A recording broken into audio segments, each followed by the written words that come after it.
Bonjour, vous écoutez C'est tout comme, le podcast de l'agence Aura autour des métiers de la communication. Ce podcast est destiné aux curieux afin qu'ils puissent cerner et maîtriser les spécificités, les nuances, les aspects de notre écosystème qui regorge de tellement de métiers. Je m'appelle Daphné et c'est avec un plaisir que je présente ce contenu. Dans ce numéro, nous recevons Olivier Ona, responsable digital dans les télécommunications. Et à l'heure du presque 100% digital et à l'heure de l'IA surtout, et au vu de mon invité, sa qualité, sa fonction, j'ai décidé de demander à ChatGPT de le présenter. J'ai tout simplement tapé sur mon clavier d'ordinateur « Qui est Olivier Ona ?» et voici la réponse de ChatGPT. Olivier Ona est un professionnel gabonais spécialisé dans le domaine du numérique et de l'entrepreneuriat. Il occupe le poste de responsable digital chez Airtel Gabon, l'un des principaux opérateurs de télécommunications du pays. En parallèle de ses fonctions chez Airtel, Olivier est un entrepreneur en série impliqué dans plusieurs initiatives visant à promouvoir les technologies et l'innovation au Gabon. Il partage régulièrement ses réflexions et expériences sur les réseaux sociaux, notamment via son compte Instagram @MrOna. Olivier est également actif sur Facebook où il gère la page Olivier Ona Pro, dédiée à ses activités professionnelles et à la promotion de l'innovation technologique au Gabon. Son engagement dans le secteur numérique et son rôle chez Airtel Gabon font de lui une figure influente dans le paysage technologique gabonais. Point. Olivier Ona, bonjour. Bonjour Daphné. Comment vas-tu ? Je vais très bien. Merci d'avoir accepté notre invitation dans ce podcast. Est-ce que tu es d'accord avec cette présentation de ChatGPT de toi ? On va dire que ça va. D'accord. Alors, j'ai eu la présentation de l'IA, mais toi, aujourd'hui, comment tu te présentes ? Assez difficile. Je suis un être assez complexe. Et on va tout simplement dire qu'Olivier, c'est un Gabonais de 41 ans, bientôt 42, en 2025. Passionné d'informatique, passionné de gaming, passionné de pêche, passionné de vélo, passionné de randonnée, passionné de tellement de choses, passionné de la vie. Très bien. C'est une très bonne chose de le dire, passionné de la vie, c'est bien résumé. De manière académique et surtout professionnelle, quel est ton parcours jusqu'à ton poste actuel ? Mon parcours, un très très long parcours. On va dire, j'ai eu mon bac déjà au lycée technique national au Marbongo Ndimba. On va dire capot. La période, je sais plus, je m'en rappelle plus. Je suis pas très bon avec les dates. Diplômé en marketing digital. Plusieurs certifications liées à mon métier. Et entrepreneur, il faut dire que depuis l'école, j'ai étudié au Sénégal à Dakar, plus précisément. Depuis l'école, je suis arrivé en première année. Et ma première année, j'ai créé ma start-up. On était dans l'édition d'applications web et mobile. En même temps, j'avais la start-up. En même temps, j'étais... plus les années passées, je crois. Après ma licence, oui. J'étais enseignant vacataire. Pendant mon master, j'étais enseignant vacataire en même temps. Et consultant pour les entreprises sénégalaises, consultant pour des événements liés à la tech, consultant pour des ONG, notamment pour Greenpeace. J'ai bossé avec eux un moment. Ça remonte quand même, je ne me rappelle plus trop. Et après, je suis rentré au Gabon. J'ai travaillé également pour des agences de communication ici au Gabon, jusqu'à mon poste actuel. D'accord. Tu as fait un petit peu... J'ai bourlingué. Mais j'allais dire le circuit souvent très classique des personnes qui évoluent dans le secteur de la communication, un petit peu en agence, après on finit chez l'annonceur. Ouais. Est-ce que... aussi, comme certaines personnes, plus de 80% des personnes qui évoluent dans la communication aujourd'hui, est-ce que ce que tu as appris à l'école, donc enseignement supérieur, c'est ce que tu fais aujourd'hui ? Non. Pas du tout. Pas du tout. Ok, d'accord. Alors, comment définis-tu le rôle et les missions du responsable digital dans une entreprise ? Ouf, ça c'est assez lourd, mais on va dire de façon simple. C'est répercuter la stratégie globale sur les canaux digitaux, tout simplement. Donc, quand tu dis stratégie globale, c'est la stratégie globale de l'entreprise. De l'entreprise, ok. exactement. Et sur les canaux digitaux, quand tu dis ça comme ça, commun des mortels va penser uniquement sur les réseaux sociaux. Exactement, parce qu'on a tendance à faire l'amalgame et se dire le digital, c'est uniquement les réseaux sociaux, en l'occurrence Facebook. Les canaux digitaux, on a donc les réseaux sociaux, on a le site internet, on a les applications mobiles, on a les appareils connectés. D'accord. Alors, est-ce que tu peux, en général en tout cas, nous situer la fonction de responsable digital dans l'organigramme d'une entreprise? Il n'y a pas de fixation à proprement parler. Tout dépend de l'organisation de l'entreprise en tant que telle. Bien évidemment, le plus souvent, le responsable digital fait partie et dans le pool marketing. D'accord. Habituellement. Voilà. Okay. Donc, il est en dessous du directeur marketing. Il peut être en dessous du directeur marketing, comme il peut être également en dessous du responsable de communication. D'accord. Tout dépend. Ok, ça marche. Et là, cette fois-ci, est-ce que tu peux nous indiquer les collaborateurs, donc N+1, tu nous as plus ou moins situé, responsable communication, directeur marketing, mais surtout les collègues ou l'ensemble du staff, en fait, qui travaille avec le responsable digital? Là encore, tout dépend de on va dire, la nomenclature, en fait, de l'organisation de la boîte. D'accord. Il y a des boîtes où tout le monde est en interne. Donc, il y a le responsable digital, il y a un social media manager, il y a community manager, il y a content manager, etc., etc. Il y a les UX designers et autres. Mais il y a d'autres configurations où le responsable digital, il est en interne, il est tout seul, il travaille. Et avec lui, il y a les agences de communication. Il y a une agence de communication, il y a une agence digitale, etc., etc. Il n'y a pas de formule à proprement parler. Appropriée. Mais toi, si on te sort de l'entreprise où tu es, pour toi, quel est le meilleur cas de figure quand il y a un responsable digital? En tout cas, quel est le staff qu'il devrait absolument avoir pour pouvoir atteindre les objectifs stratégiques dont tu parlais? Déjà, pour moi, il faut un responsable digital dans toutes les entreprises. Ok. C'est important parce qu'il est vraiment en phase avec la réalité de l'entreprise, les objectifs, l'objectif global, et marketing, etc., etc. Et le staff idéal, le responsable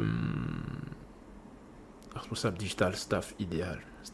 Est-ce que le staff idéal existe? J'ai envie de te dire, bon, là, ferme les yeux, tu t'imagines dans ta boîte, donc, je sais pas, dans ton agence ou dans une entreprise quelconque, et tu es responsable digital idéal. Et tu veux avoir ton staff idéal. On te dit, tu as zéro limite. Yes, exactement, exactement. Ok, bon, là, ça va être lourd, hein. Ça va être lourd. Bon, écoute, j'aurai au moins 2 community managers. Ça c'est bien. J'aurai un UX designer, j'aurai un copywriter, je vais rajouter quoi? Bah oui, là, ça peut faire l'affaire. Hein. Ça peut faire l'affaire? Ouais, ça peut Alors, faire l'affaire. Est-ce que tu peux nous préciser les missions de chacune de ces... Oh là là. Sommairement, pourquoi un community manager et pourquoi 2 d'ailleurs? Oui, parce que les réseaux sociaux, il y en a tellement. Moi, dans un monde idéal, si je peux faire ce que je veux, j'aurais bien aimé avoir 2 community managers. Un qui serait focus sur 2 ou 3 réseaux sociaux, un autre qui serait focus sur 2 ou 3 autres réseaux sociaux. Ils sont focus rien que sur ça. Et ça serait assez intéressant et assez fluide dans le travail. Parce que ça sera assez fluide. Ouais, parce qu'il ne peut pas être 24 heures sur 24 sur toutes les plateformes. Mais clairement, c'est lourd. C'est très lourd. Bon, maintenant, le community manager, c'est comme son nom l'indique. Hein, c'est un gestionnaire de communauté. Il est là pour construire une communauté, l'animer, la divertir, la maintenir. Et dans un monde idéal, la convertir assez rapidement. D'accord. Tu nous as parlé aussi de copywriter? Non, je vais plutôt zapper le copywriter. Je vais mettre à la place un content manager. D'accord. Un content manager dont lui, son travail, c'est de penser, de réfléchir au contenu que nous devons concevoir, produire à destination des différents canaux digitaux, donc les réseaux sociaux, sites internet, etc., etc. Ça marche. Et tu prends pas un infographe ou un crayon? UX designer, c'est pour ça que je parle plus de UX designer, parce que habituellement, j'ai pas envie de choquer. Vas-y, choque. Habituellement, en fait, de UX designer, comme ça le dit, en fait, c'est UX, expérience utilisateur. C'est un créatif qui réfléchit en fonction de la sensibilité des internautes, en fonction de la sensibilité des clients. Donc, il conçoit l'environnement. Et lorsque je parle d'environnement, par exemple, lorsque dans le cas d'une application mobile, il conçoit l'environnement, l'architecture de l'application mobile de telle sorte à ce qu'elle soit intuitive et elle soit facile d'utilisation pour les utilisateurs de la dite application mobile. Donc, on va dire UX designer, donc on a compris c'est quoi son rôle. Donc, réfléchir à ça, on en aura besoin aussi. On peut sommairement parler d'un infographe pour ressortir même du cadre de UX designer, pour le laisser vraiment réfléchir. Et voilà, un infographe donc, qui va travailler tout ce qui est créa. Créa pour les réseaux sociaux. Je crois qu'on a tout bon là. D'accord, ça marche. Alors, quels sont les enjeux actuels de ce poste de responsable digital dans notre environnement? Et quand je dis dans notre environnement, c'est gabonais. Énorme parce que depuis... Moi, j'ai un problème avec les dates et les périodes. C'est pas grave, on a compris. On va dire depuis 2018-19, le digital, en gros, dans des grosses entreprises, prend plus de 50% du budget marketing. Ce qui démontre à suffisance que c'est devenu un véritable enjeu pour tout le monde. Donc, on ne peut plus faire ça.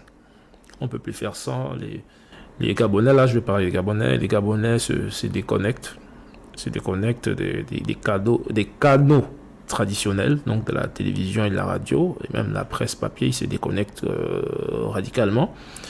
Ce qui pousse donc les états-majors, ce qui a poussé les états-majors à revoir leurs copies, donc à réorienter leur budget marketing vers ces canaux-là, donc le digital. D'accord. Ça marche. C'est vrai que c'est très important parce que en plus, ça c'est une question parce que ton propos m'interpelle. Avec la multitude, les myriades de contenus qu'on voit sur les réseaux sociaux, c'est bon sur les réseaux sociaux, mais également de manière générale sur le web. C'est encore plus stratégique et important d'avoir un responsable digital pour qu'on puisse être visible en fait.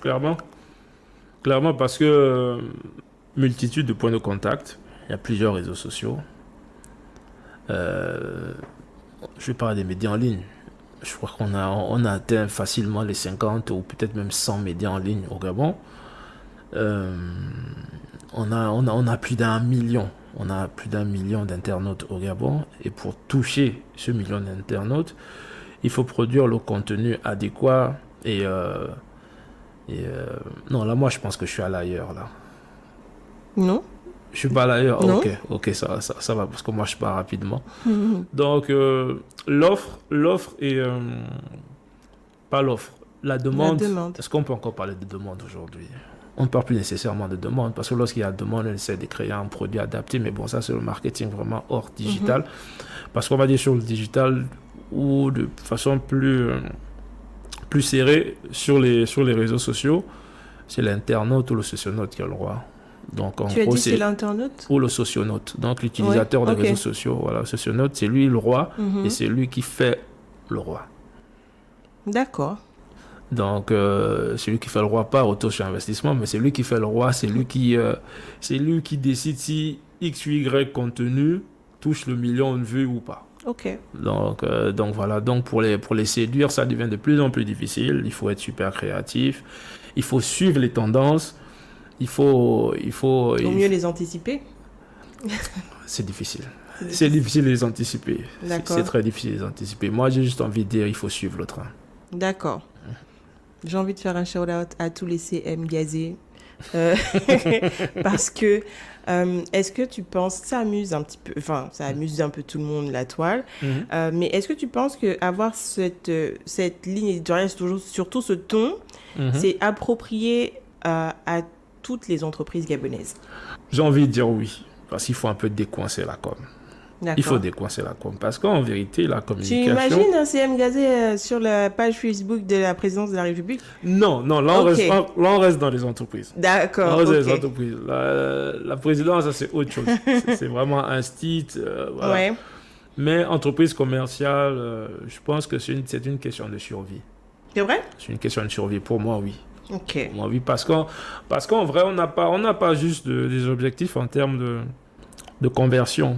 Donc, convertir les socionautes en acheteurs et autres. Il y a également des objectifs en awareness, donc la visibilité et autres. Parce que pour qu'ils achètent, les clients doivent voir. Ok. Voilà. Donc, si vos réseaux sociaux sont moribonds, s'ils n'intéressent personne, personne ne verra votre produit. D'accord. Donc voilà, donc il faut être intéressant. Il faut se rendre intéressant.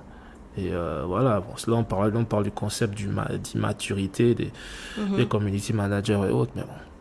Je pense qu'aujourd'hui c'est assez différent. La tendance a légèrement baissé. Ok.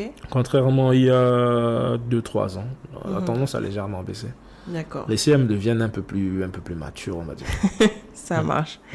Là, on va rentrer dans la partie de l'interview, oui, parce que c'en est une, consacrée en fait à la déconstruction des idées reçues sur le métier, et en l'occurrence le tien, donc responsable digital.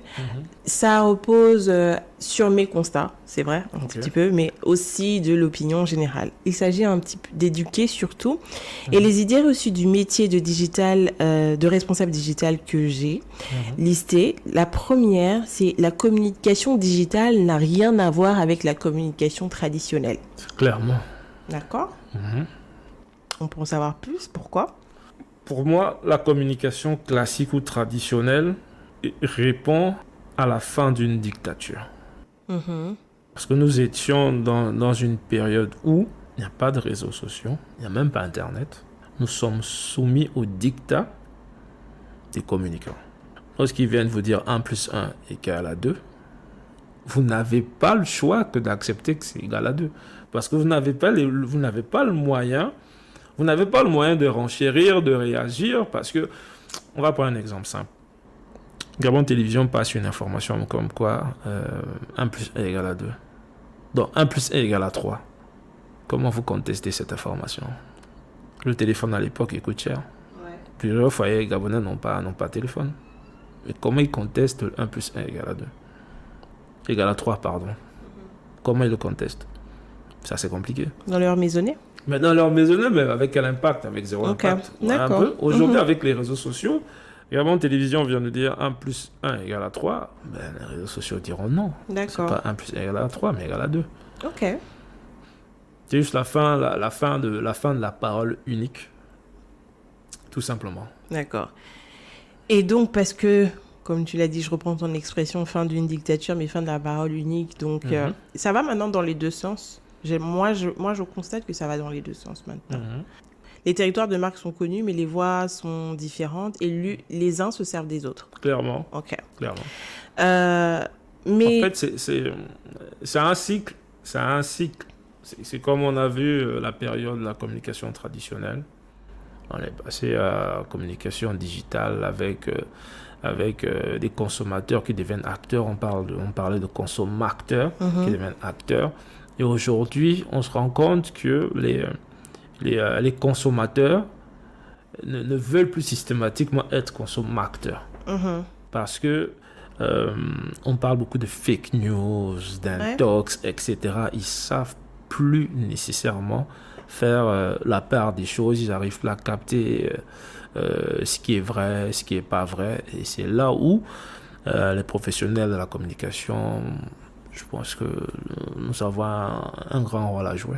Ok. Et ça se fait déjà même d'ailleurs. Ça marche. Ça coûte moins cher de communiquer sur le web que par les médias traditionnels. C'est quasiment la même chose. C'est quasiment les mêmes montants. Parce que déjà sur le digital, il y a plusieurs canaux. La communication traditionnelle, il y a plusieurs canaux. Il y a la télévision, il y a la radio, il y a l'affichage, il y a la presse papier, On va dire ça, ça fait combien? Ça fait quoi? 4 ou 5, je crois. Et la communication digitale, il y a les réseaux sociaux. Et dans les réseaux sociaux, il y en a plein. Il y en a plusieurs. Il y a le web. On va essayer, même si les réseaux sociaux sont dans le web, il y a quoi?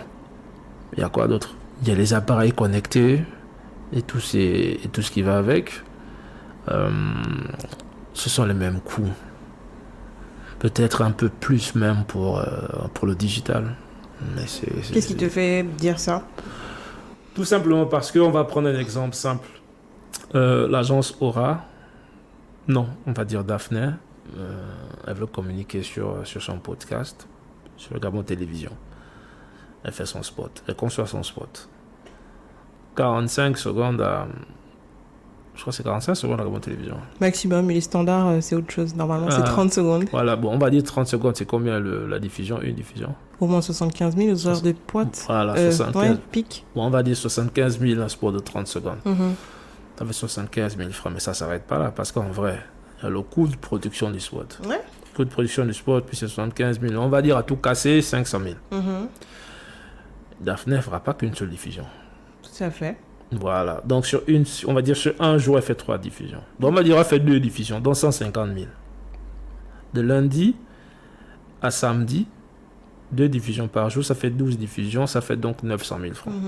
900 000 multiplié par 4, ça fait 3 600 000. Ok.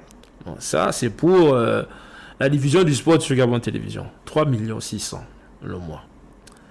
On va prendre le même spot, on va le mettre sur Facebook. Sur le même spot. Hein. Ouais. Voilà, on va dire qu'il a coûté 350 000. 350 000 francs.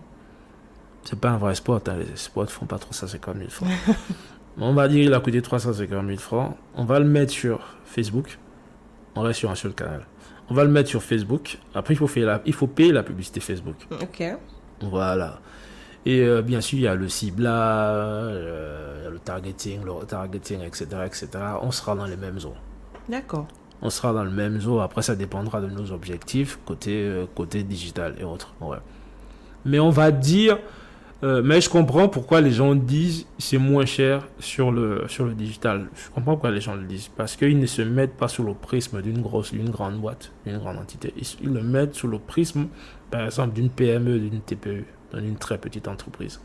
Donc, bien sûr, si c'est une petite start-up qui a juste 300 000 francs de budget communication pour un trimestre, c'est plus facile pour elle de passer par Facebook que de passer par les canaux classiques. D'accord, effectivement. Mais moi, j'ai déjà entendu des réflexions en fait de dirigeants de grandes entreprises qui ont les moyens d'avoir un budget raisonnable et conséquent en communication pour pouvoir bien faire les choses, dire bah non, c'est... Pourquoi prendre un réalisateur, un monteur, un vidéaste et tout ça?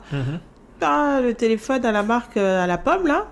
Tu fais juste 2-3 captations et puis voilà, c'est bon. Oui, c'est vrai, mais le problème... Est-ce que ça peut pas un petit peu mettre des limites à ton travail? Pas nécessairement. Ok. Pas nécessairement, en fait. Mais en même temps, moi, je comprends ce qu'ils disent. Je comprends ce qu'ils disent.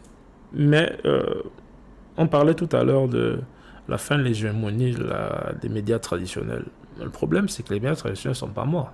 Ouais. Ils ne sont pas morts. Ils ont encore un impact dans notre société. On a vu la période de transition, dès qu'elle a démarré, on a vu le fort engouement sur le journal, le 20h de Gabon Télévision. On a vu le fort engouement. Ils diffusent en direct sur Facebook. On a vu les chiffres fous qui ont été réalisés. Mais on oublie, malheureusement, on n'a pas d'audimat au Gabon. On oublie que si on prend 20 000 personnes Internet, connectées à 20h, on oublie qu'il y a des foyers qui ont Gabon Télévision. En fait, pour moi, la télévision n'est pas morte. Maintenant, oui, je vais prendre un téléphone, un smartphone et je vais faire un spot, etc. Oui, mais bon, après, ça dépend. Quel type de spot? Ok. Quel type de spot? Ouais. Parce qu'en fait, lorsqu'on a une grosse entreprise, il y a son nom à défendre. Il y a son nom à défendre. Non, ça veut dire son image de marque à défendre. Donc, ça veut dire on va pas faire un spot qui est même pourri. et le diffuser sur ses réseaux sociaux officiels. D'accord. Ok, c'est noté. Parce que même là, tu vas prendre un smartphone, si tu te mets au mauvais endroit, la lumière elle sera pourrie. Si tu fais pas ce qu'il faut, si tu rachètes pas des accessoires supplémentaires avec des micros, le son sera pourri, éclaté. Et tu peux pas diffuser une vidéo, lumière éclatée, son éclaté, mais ça va agir sur ton image de marque et au pire des cas créer un bad buzz pour toi. Ok. Alors, la troisième idée reçue concernant le métier de responsable digital, c'est que il ne travaille qu'avec son téléphone. Les avantages du métier, parce que ce que j'ai pas dit, c'est on ne devient pas responsable digital d'un coup. C'est une succession de métiers. Moi, j'ai commencé community manager. Après, j'ai grandi avec le métier pour devenir responsable digital aujourd'hui. Donc, responsable digital avec son smartphone, oui, mais il y a toujours un ordinateur à côté. Ça, c'est plus qu'évident, mais tout se fait quasiment sur son smartphone, oui. D'accord. Tout se fait quasiment dessus. Mais bon, après, il y a le côté administratif. Il faut signer des documents. Il faut signer des documents. On a toujours besoin d'un stylo. Au minimum, et d'une feuille. Ok. Voilà. Ça marche. La quatrième idée reçue, on n'a pas besoin d'avoir, on a un petit peu parlé de ça, d'avoir un contenu vidéo ou audio qualitatif pour publier sur les réseaux sociaux. Oui, lorsqu'on est une start-up, c'est plus facile. C'est plus facile, oui, mais... C'est plus acceptable. Oui, c'est plus acceptable. C'est pas plus facile. Ouais, C'est plus facile pour tout le monde en réalité, mais est-ce que c'est acceptable? Voilà. C'est exactement ça. Est-ce que c'est acceptable? Puis une grosse boîte qui pèse 500 milliards de francs CFA, non. Il y a son image de marque en jeu. Et qui dit image de marque, ça veut dire qu'il faut bien faire les choses. Cinquième idée reçue, c'est que c'est un métier donc du marketing et de la communication, donc tout le monde peut être responsable digital. Oui, tout le monde peut exercer ce métier, mais il faut commencer depuis la base. C'est-à-dire, on commence tous community manager. Oui. Est-ce que un responsable communication qui, justement, parce que tu m'as dit tout à l'heure en propos introductif que le responsable digital peut avoir comme N+1 le responsable communication. Exactement. Oui, donc en fait, c'est rétrogradé en fait en réalité s'il devient responsable digital. Ok. Pas nécessairement. Je pense pas qu'il va devenir responsable digital. Il va juste élargir son champ de compétences et devenir responsable communication et digital, on va dire. Ok. Est-ce que, donc, cette idée reçue, qu'est-ce que tu en penses? Travailler dans le digital, c'est simple et fun. Donc, ce sont les métiers des immatures, quoi, entre guillemets. Pas nécessairement, parce que ce que l'on vend aux gens, c'est... on vend la partie visible de l'iceberg. La partie visible de l'iceberg, c'est une page Facebook hyper fun, où des followers s'éclatent, où il y a des jeux concours avec plein de lots à gagner. Mais la partie non visible de l'iceberg, et la partie la plus importante, c'est la conception de la stratégie. Et ça, c'est du benchmarking, des nuits sans sommeil, plusieurs semaines de validation. C'est fun, oui, mais il faut être prêt, il faut être prêt à se mouiller, il faut être très rigoureux, discipliné, créatif. Et oui, mais c'est fun. C'est fun, mais pas dans tous les secteurs d'activité. Là, quand tu me le dis comme ça, je vois beaucoup pour les entreprises commerciales qui ont, commerciales qui ont une activité ou qui a un volume de produits, tu vois, assez important à lancer ou à promouvoir dans l'année. Mais en tant que responsable digital dans une institution, c'est un peu moins fun, non? Je ne minimise pas le travail, comme tu disais, qui est invisible. Qui reste toujours le même, mais est-ce que la production n'est pas la même en fait? Non, mais clairement, la productivité. Ouais, la productivité n'est pas la même. C'est surtout un marché concurrentiel, comme les marchés très très concurrentiels, comme les télécoms ou la banque dans notre pays. Et même la grande distribution, même si je pense que côté grande distribution, ils ne se mouillent pas trop. Ils sont un peu timides. Ouais, ils sont pas un peu, ils sont très timides. Ils sont très, très, très timides. Mais par contre, on voit de très, très belles choses avec Orca chaque mois de décembre, avec leur Père Noël qui danse, etc. J'ai aussi vu cette année Centre Affaires qui a été hyper, très, très, très dynamique à ce niveau-là. Mais c'est encore assez moribond. C'est assez moribond, mais je pense qu'ils font des efforts. D'accord. Des efforts importants et c'est fun. Mais c'est clair que lorsque l'on est responsable digital d'une institution, d'une ONG, c'est pas la même chose. D'accord. C'est pas la même chose, mais je pense que pour eux, ça doit être fun. Ça marche. C'était une idée reçue. Le responsable digital est un geek, c'est un solitaire. Il travaille seul, en gros. Il aime être seul. Pas il travaille seul, mais il aime être seul. Non, pas nécessairement. Pas nécessairement. Geek, c'est dans la tête. Geek, c'est dans la tête, mais qui dit responsable, ça veut dire tu as une équipe. Et lorsqu'on a une équipe, on n'est pas solitaire.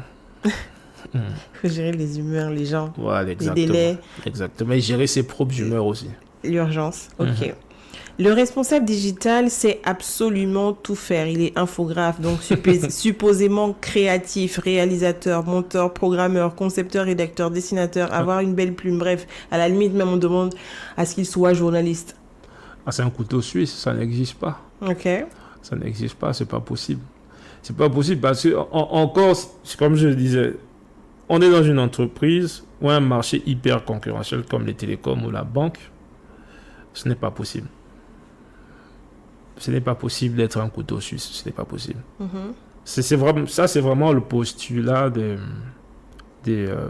des entreprises qui ne veulent pas dépenser de l'argent. D'accord. Non, clairement, c'est ce postulat-là, mais ce n'est pas possible. Ce qui est bien, en fait, avec notre métier, comme je le disais, on commence community manager, après on gravit les échelons, donc on développe de nouvelles compétences. On touche à la suite Adobe Premiere, etc. On touche donc InDesign, Photoshop, Premiere Vidéo, etc., etc. En fait, on devient des touches à tout, mais on ne devient pas des experts. D'accord. Dans ces compétences-là, non. Tu as dit on est touche à tout, mais on n'est pas des experts. Clairement. Dans toi, ton cas de figure, de tout ce que j'ai cité là, donc réalisateur, monteur, même parfois photographe, dessinateur, machin, tu es à l'aise avec lequel de ces aspects du métier? Ce que je sais faire ou je suis à l'aise? Oui, ce que tu sais. Moi, je suppose que tu sais un peu tout faire. Mais ce qui te plaît le plus, en fait, dans ce métier de responsable digital, où en réalité, il faut avoir un œil un petit peu partout? Oui, ce qui me plaît, c'est surtout la pression. Je sais pas, j'aime la pression. J'aime ça et je me nourris de la pression. Et surtout, comme je disais, j'exerce dans un marché hyper concurrentiel. Les gens vont se dire... il n'y a que 2 opérateurs, mais ça reste hyper concurrentiel. 9e idée reçue, c'est que toute organisation doit avoir une présence digitale. Ça ne sert absolument à rien d'avoir un site internet quand on a le métaverse qui est disponible et gratuit. Ça, j'ai beaucoup entendu. Pourquoi avoir un site internet alors qu'on peut avoir Facebook? Oui, mais le souci, c'est le site internet, on le maîtrise. On le maîtrise de A à Z. On peut faire ce qu'on veut sur son site internet. Sur Meta, on ne peut pas faire ce qu'on veut. On est limité. Surtout, notre pays, nous ne sommes pas dans une région, par exemple, WhatsApp. Il y a une partie de WhatsApp Business où il est possible de payer, etc. On ne peut pas encore le faire. On peut pas encore le faire au Gabon. Donc, nous sommes très limités. Et les entreprises commerciales où le plus important, c'est le revenu. Il n'y a que le site internet qui peut nous donner la latitude de convertir nos internautes en clients. D'accord. Alors, j'ai dit qu'il y avait 10 idées reçues que j'avais listées. En fait, c'est pas vrai, il n'y en a que 9. Parce que je te laisse la latitude de nous énoncer en fait une idée reçue sur ton métier. Qu'est-ce que tu dirais? Peut-être ce que vous pensez entre vous ou je sais pas. Idée reçue, c'est... on va dire, ce n'est pas un vrai métier. D'accord. digital, community manager, c'est pas un vrai métier. Et d'ailleurs, c'est la raison pour laquelle, lorsque je suis rentré au Gabon, à la recherche du client, il ne voyait pas l'intérêt de me payer un certain montant. Parce qu'il se disait, mais c'est pas un vrai métier. Il faut être comptable, il faut être médecin, il faut être journaliste, etc. Mais les réseaux sociaux, c'est quoi? Il y a quel intérêt là-bas? Ok, il y a un intérêt, mais pourquoi je vais te donner 500 000 francs pour travailler sur ma stratégie social média? Pourquoi? Ok. Mais je suis content de voir le changement.